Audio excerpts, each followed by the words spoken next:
1 സാമുവേലിൻ്റെ പുസ്തകം 1-ാം അധ്യായം 9-ാമത്തെ വാക്യം. ആ 9-ാമത്തെ വാക്യത്തിൽ എഴുതിയിരിക്കുന്നത് ഹന്നായുടെ വിജയത്തിൻ്റെ കാരണമാണ്. ഹന്ന ഒരുപാട് ദുഃഖിതയായിരുന്നു.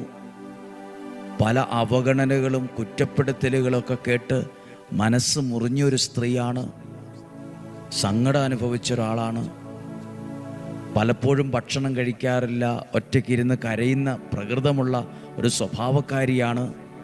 ഈ പ്രതിസന്ധികളിൽ നിന്ന് ഒക്കെ മറികടന്ന് ആള് വിജയിക്കാൻ, ശിരസുയർത്തി നിൽക്കത്തക്ക വിധം ഹന്ന വിജയിക്കാൻ കാരണമെന്നാന്ന 1-ാം അധ്യായം 9-ാമത്തെ വാക്യം. ശിലോയിൽ വെച്ച് അവർ ഭക്ഷിക്കുകയും പാനം ചെയ്യുകയും ചെയ്തതിനു ശേഷം ഹന്ന എഴുന്നേറ്റ് കർത്താവിൻ്റെ സന്നിധിയിൽ ചെന്നു. ദൈവത്തിൻ്റെ സന്നിധിയിൽ ആ വിഷയത്തെ ഏൽപ്പിച്ചു. എപ്പോഴാണ് നമ്മൾ പറയില്ലേ, ഭക്ഷണം കഴിച്ച് പാനം ചെയ്തു കഴിഞ്ഞാൽ പിന്നെ കുറച്ച് റെസ്റ്റ് എടുക്കണം, കുറച്ചു നേരം കിടക്കണം. നമ്മൾ സാധാരണ ഭക്ഷണം കഴിച്ചു കഴിഞ്ഞാൽ ഒന്ന് കുറച്ചു നേരം ഇരിക്കട്ടെ, കുറച്ചു നേരം കിടക്കട്ടെ എന്നൊക്കെയാണ് പറയുന്നത്.